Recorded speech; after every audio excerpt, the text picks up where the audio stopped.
Photography হলো একটা creative work.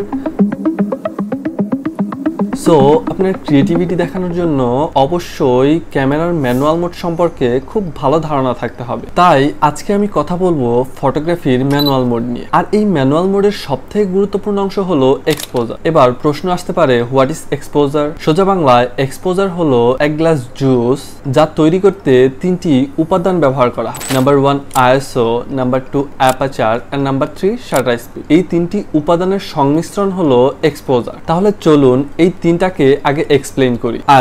ISO হলো আলোর সংবেদনশীলতা। আমরা জানি লেন্সের ভেতর আলো প্রবেশ করে সেন্সরের উপর পড়ে, আর সেই আলোকে প্রসেস করার পর আমরা একটি ছবি পাই। ফর এক্সাম্পল, সন্ধ্যাবেলায় তোলা ছবির চেয়ে দিনের বেলায় তোলা ছবি বেশি সুন্দর এবং সুস্পষ্ট হয়, কারণ দিনের বেলায় আলোর পরিমাণ বেশি থাকে, ফলে সেন্সরের আইএসও ভ্যালু কম থাকলেই চলে। তবে যখন আলোর পরিমাণ কমে যায় তখন আইএসও ভ্যালু বাড়িয়ে দিতে হয়। স্ক্রিনের ছবিগুলোকে একই লাইটিং কন্ডিশনে তোলা হয়েছে, কিন্তু আইএসও ভ্যালু ভিন্নতার কারণে এক একটি ছবির ব্রাইটনেস এক এক রকম হয়েছে। আইএসও ভ্যালুর একটা রুলস আছে, সেটা হলো আইএসও বাড়ালে আলোর পরিমাণ বাড়বে। সো একটি ছবি তোলার সময় লাইটিং কন্ডিশন ভালো থাকলে আইএসও ভ্যালু মোটামুটি 100 রাখলেই চলবে। তবে লাইট কম থাকলে আইএসও ভ্যালু বাড়িয়ে লাইটকে ব্যালেন্স করে ছবি তুলতে হবে।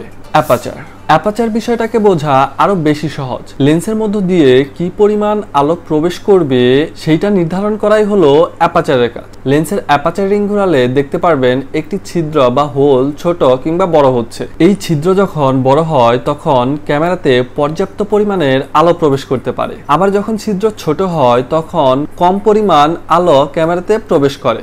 আইএসওর মতন অ্যাপারচার ভ্যালুও কম বেশি রয়েছে। যেমন অ্যাপারচারের সর্বোচ্চ ভ্যালু হলো f1.2 এবং সর্বনিম্ন অ্যাপারচার ভ্যালু হলো f20। কিছু কিছু লেন্সের ক্ষেত্রে আরো কম কিংবা বেশি হয়ে থাকে। আইএসওর ক্ষেত্রে আইএসও নাম্বার যত বেশি হবে আলোর পরিমাণ তত বাড়বে, কিন্তু অ্যাপারচারের ক্ষেত্রে বিষয়টা পুরো উল্টো। অ্যাপারচারের ক্ষেত্রে অ্যাপারচারের এফ নাম্বার যত কমবে আলোর পরিমাণ তত বাড়বে, এবং এফ নাম্বার যত বাড়বে আলোর পরিমাণ তত কমতে থাকবে। অ্যাপারচারের রুলস অনুযায়ী অ্যাপারচারের ভ্যালু যত কমবে এর ছিদ্র তত বড় হবে, আর ছিদ্র বড় হওয়ার কারণে ক্যামেরায় বেশি আলো প্রবেশ করবে, যার ফলে অনেক বেশি ব্যাকগ্রাউন্ড ব্লার হবে। স্ক্রিনে এখন যে ছবিগুলো দেখতে পাচ্ছেন এগুলো একই লাইটিং কন্ডিশনে তোলা। অ্যাপারচার ভ্যালু কম বেশির কারণে ব্যাকগ্রাউন্ড ব্লারে ভিন্নতা দেখতে পাচ্ছেন। আপনি যখন শুধুমাত্র একজন ব্যক্তির ছবি তুলবেন তখন অ্যাপারচার ভ্যালু যতটা সম্ভব কমিয়ে ছবি তুলবেন, তাহলে এরকম ব্যাকগ্রাউন্ড ব্লার করা ছবি পাবেন। আবার যখন 2 জন বা 3 জনের ছবি তুলবেন তখন অ্যাপারচার ভ্যালু 4 থেকে 5 এর মধ্যে রাখার চেষ্টা করবেন, তাহলে রেজাল্টটা এরকম পাবেন। যখন গ্রুপ ছবি তুলবেন তখন অ্যাপারচার ভ্যালু 4 এর উপরে রাখার চেষ্টা করবেন, তাহলে এরকম সুন্দর একটি গ্রুপ ছবি তুলতে পারবেন। মনে রাখতে হবে যত কম অ্যাপারচার ভ্যালু তত বেশি ব্যাকগ্রাউন্ড ব্লার। শাটার স্পিড বিষয়টা আরো ইজি। ক্যামেরার সেন্সরের সামনে এইরকম একটা শাটার দেখতে পাবে, যেটাকে একটি ঘরের জানালার সাথে তুলনা করা যায়। যখন জানালা খোলা থাকে তখন ঘরে আলো প্রবেশ করে, ঠিক একইভাবে ক্যামেরার শাটার যখন খোলা থাকে তখন ক্যামেরায় আলো প্রবেশ করে, আর শাটার যখন বন্ধ থাকে ক্যামেরায় আলো প্রবেশ করতে পারে না।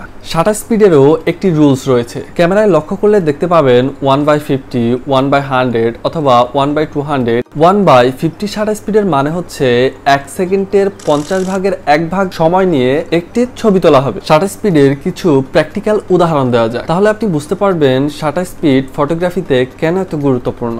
এখন স্ক্রিনে যে ছবিগুলো দেখতে পাচ্ছেন এগুলো হাই শাটার স্পিডে তোলা। যখন কোনো একটি সাবজেক্টের ছবি তোলার জন্য খুব কম সময় থাকবে অথবা নাড়াচাড়া করতেছে এরকম সাবজেক্টের ছবি তোলার ক্ষেত্রে শাটার স্পিড যতটা সম্ভব বাড়িয়ে ছবি তুলতে হবে, তাহলে স্পষ্ট একটি ছবি পাবে। আবার ছবিকে মোশন ব্লার করতে চাইলে ক্যামেরার শাটার স্পিড যতটা সম্ভব কমিয়ে ছবি তুলতে হবে। সো আজকে এই পর্যন্তই। ভিডিওটি যদি ভালো লাগে অবশ্যই লাইক, কমেন্ট, শেয়ার এবং সাবস্ক্রাইব করে আমাদের পাশেই থাকুন।